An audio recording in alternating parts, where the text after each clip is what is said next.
nó nè bé mù xì nè xì hầu là lũ là tiệm vườn thú Hà Nội nó nè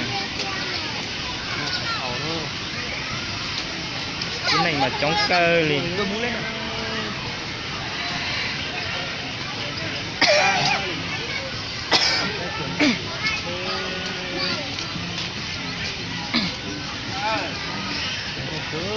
nếu bỏ tụi nó thì có trên nó tụi đó chứ thì nó cái sẽ một cái nông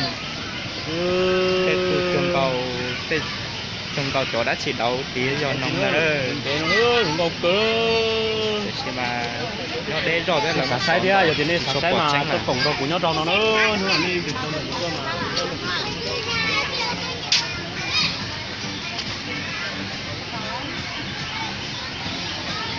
cá lì lô đấy chừng chừng đấy quay lo lên cái tàu của chú này là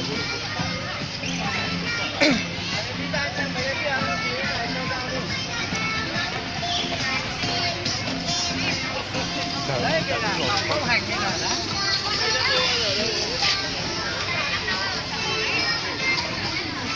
Đi đi. thì nó phải một sai đi dạ chia lo nó mới tụi nông đã chỉ lo sắp lời thì còn nó nán thịt này đá nó chỉ lo sắp lời đi luôn có lũ bán đà còn mình có tua này còn có chỉ lo đồ lũ bán trồng sủ ra chỉ ăn với sát thìซื้อที่luôn lũ bán là nè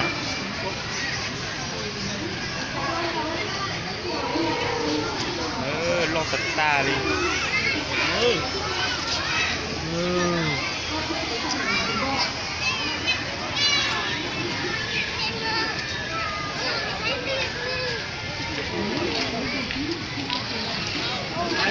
giờ chẳng đã nó to không ấy còn non cũng là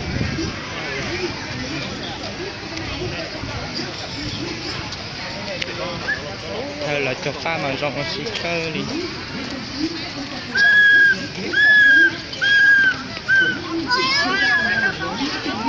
Đây vào đây con.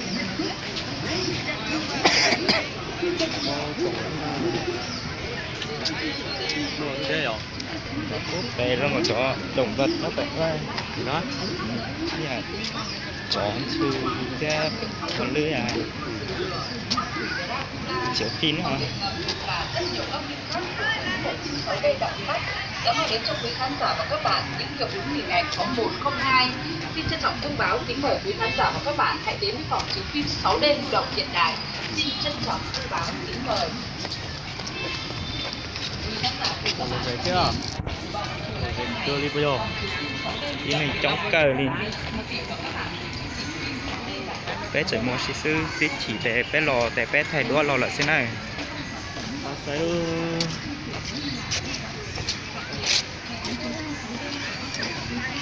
cái này cho trong nó mà tôi mà ra cổng cá nhia tem mà ở trong thảo đó thời bé tôi ở bong tàu bé chiều nhót là họ nòn ta nhót tàu là lúc ba nòn ta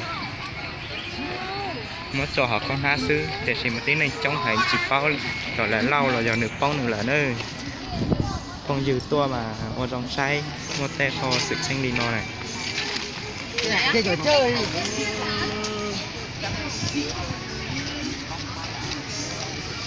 tạm ứng phát đã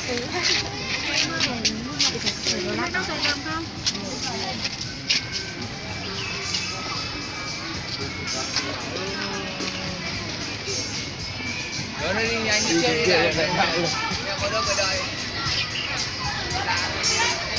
cái bản đây nó của Hải gì ơi nó có một tí nó bé xong rồi nhớ có đi chồng cũ rồi Hả? tên nó theo xí đó con này xí mà nó cho chỉ mà trong sai sắp đời đi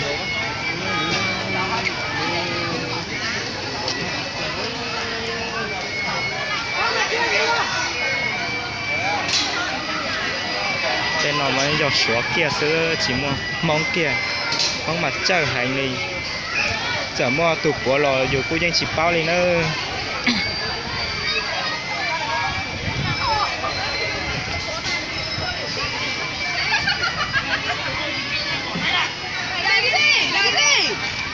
Rồi kìa, mặt kìa, anh đánh á.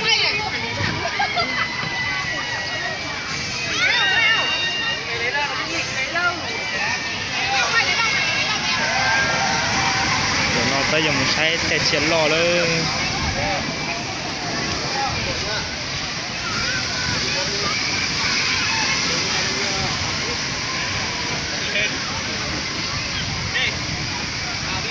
để bà đây nó rồi như là theo oxy sư dụ nhiều oxy chạy mù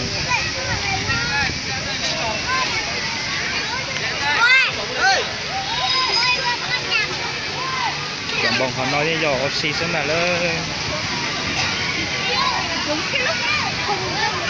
chết cả mình nhỏ nữa oxy hậu họ chẳng bông với một cái này nhắc họ đã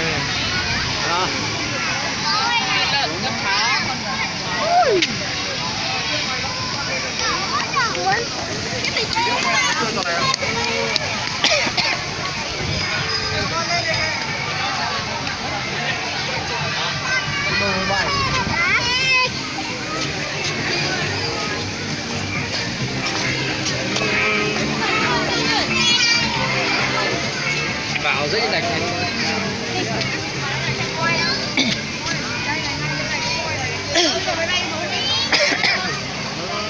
rồi là chọn chia là nó đỏ non này cái ban ở tên mình nó do ban chia là nó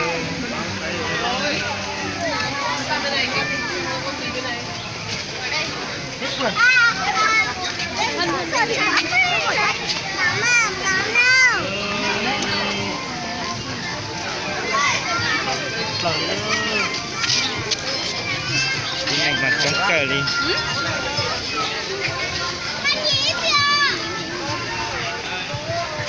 một tí cho nà đó chính cho nó kia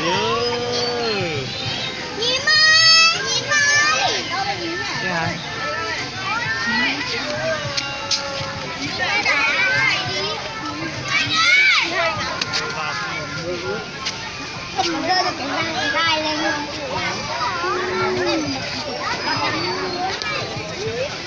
tới một say những dạng chia đất thì còn no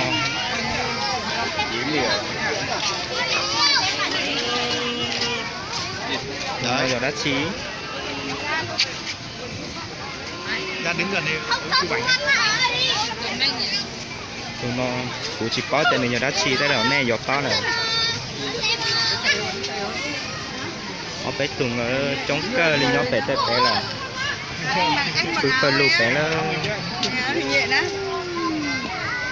chỉ tao bỏ đua cái đi ra bỏ mà sao đó lên từ à Nó hay này.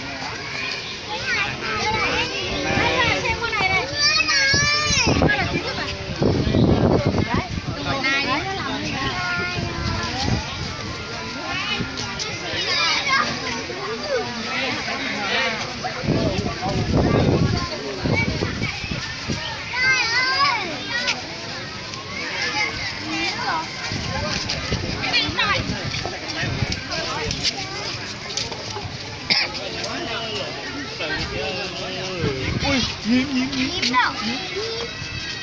Vương ơi. Gấu ơi. Đâu rồi? Nhìn nào. Hết rồi. không nghe đâu Này con gì kìa. Kìa đi lên đây xem con gì kìa. chỉ bao tên nó do đã chỉ nhỏ hậu của bọn này ta số để chỉ bỏ lại rồi ít tù đã chỉ cuốn khẩu vò nhá họ non ra này của mặt cho này một sai này Hương gì đó. nó phải nó ha Ăn cái như vậy. tụi nó còn tùm để này cuốn để chết xiết cơ đi nên chia sẻ của tao mong này bỏ đua mà Nhìn vùng. Nó lại còn béo nữa.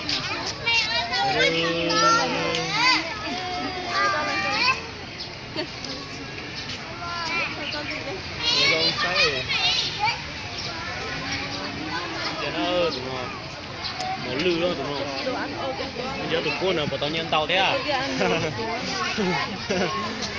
cho đá tụi sữa nó chạy mà cười nhá tao bỏ đua đi lọt tớ tụi nó xé cha tụt tử theo tụi nhu đó tụi nó này nhu nó lọt tụi nó lôi nó lọt tớ tụi nó ít tụi tiên này nhu đi mà xé chìm bảo này nhu là bỏ hậu video để rong lên nồi xì nhón đỏ nồi dùng nên chỉ xì lên này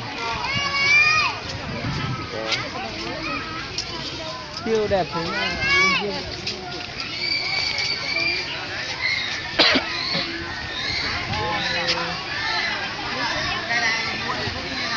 tụi nó té mù cả nó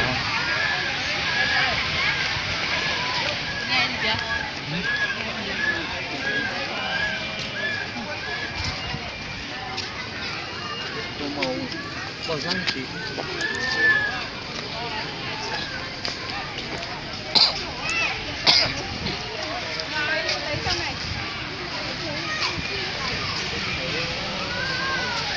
nó cho đất gì đây cho lại nó này 6 này bỏ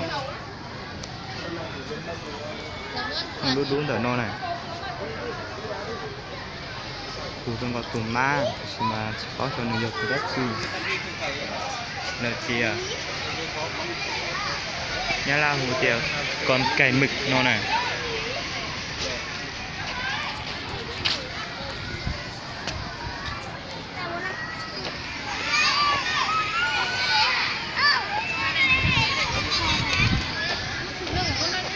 Đi đâu về lên. Đi bò đi.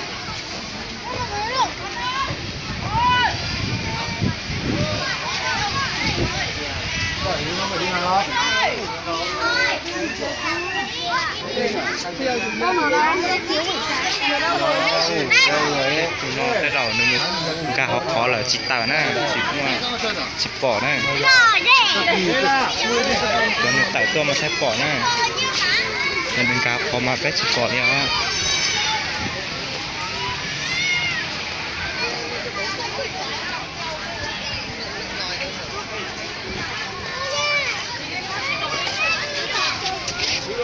Ra thế nào? Thì có đau ở này.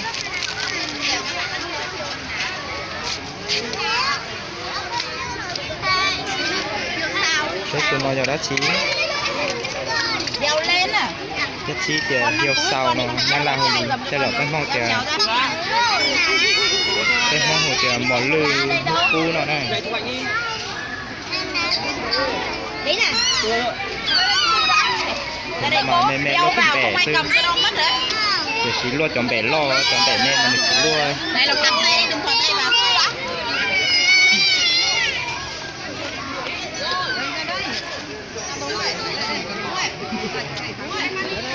Đây. Nhìn ra đây. Đây, đang muốn tí ra nè. Cô lấy nhiều chưa?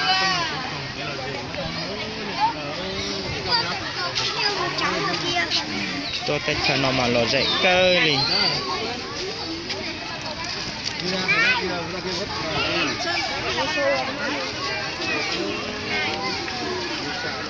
Anh này xui. Đúng rồi. Kéo nước uống kìa. sai lia sai chửa lơ rõ nó này cái chuột phải lùn rồi đấy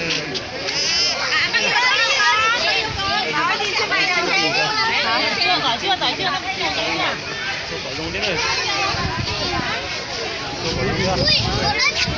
đây nó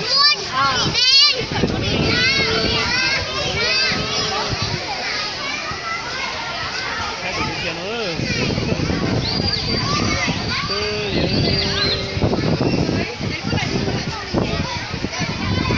đây cái chuột tàu lúc xí hở mình chỉ nọ thế lia chuột chỉ chuột chủ thể nữa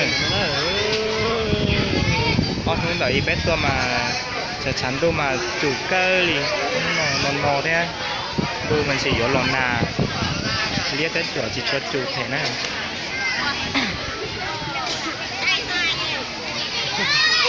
lời dạy cười nữa cười sai thế à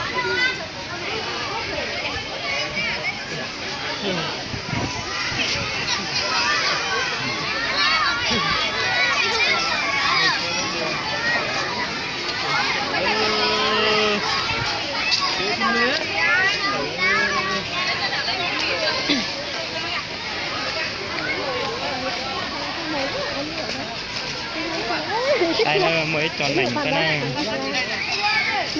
cho nành chay đau nè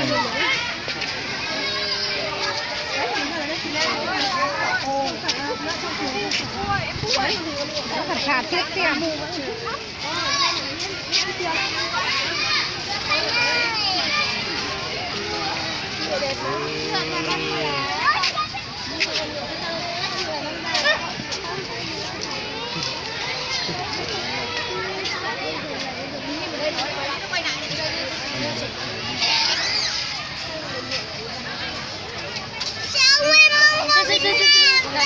Này, nó lao rồi này. cái đi nó cho cái một sai lửa giả này thực tí sẽ đợi kia ở xiết sai này ở xiết để sai này chỉ chúa sư chúa chó đầy lên đợi đây này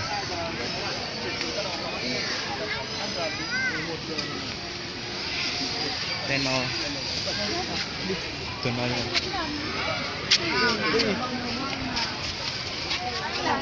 Không bao giờ phải xem rồi.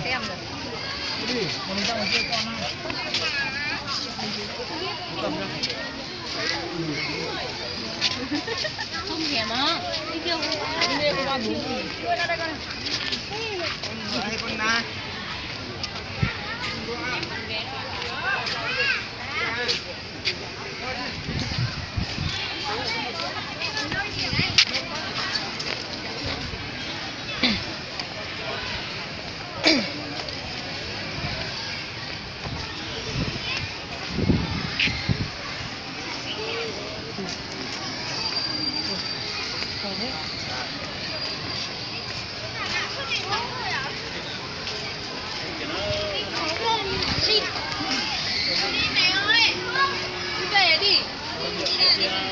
Được rồi, đi về thôi. còn nó cái sai từ mỗi từ là hô hàm má nó là xem là đã đe là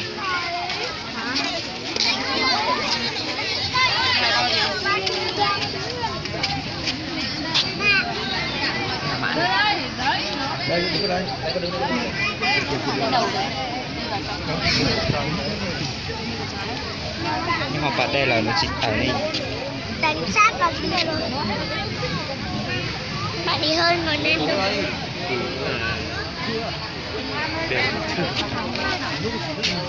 chỉ tờ cho bé chỉ sai này bỏ luôn đá cào xuống sai lửa giả chia nó đâu có nó này cho tàu cái vào một có chùa nó cái đó thì mới được cái giả chia của dòng sai trời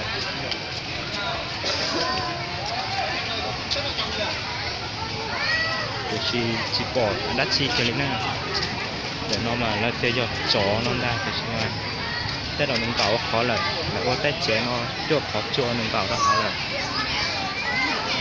chó nó là bỏ từ đuôi nhé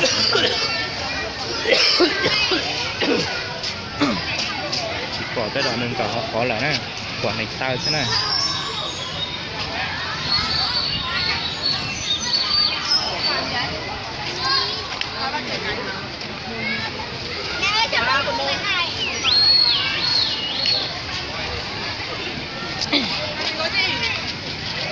Em uống cà phê.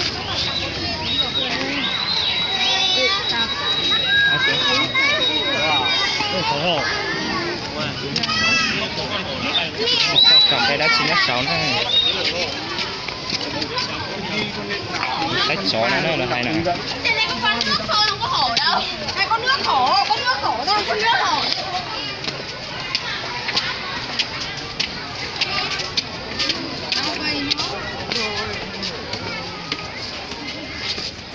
Chỉ uống cà phê thôi. Còn nước. Móm ơi. Còn nước. là kia giờ trẻ hậu đen cho nó thế là cái chỉ mù cái chỗ cắm là hảo này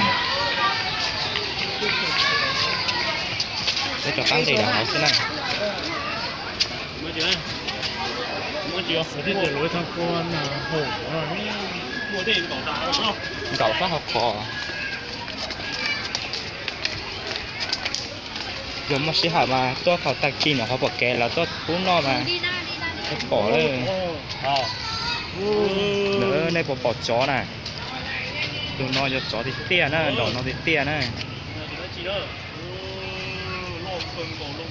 tụi nó cho tụt chỉ ó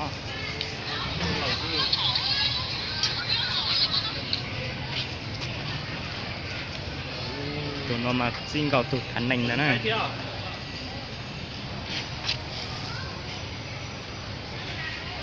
lột cái này đúng không? Lột tổng của cái nhiều lột này nữa.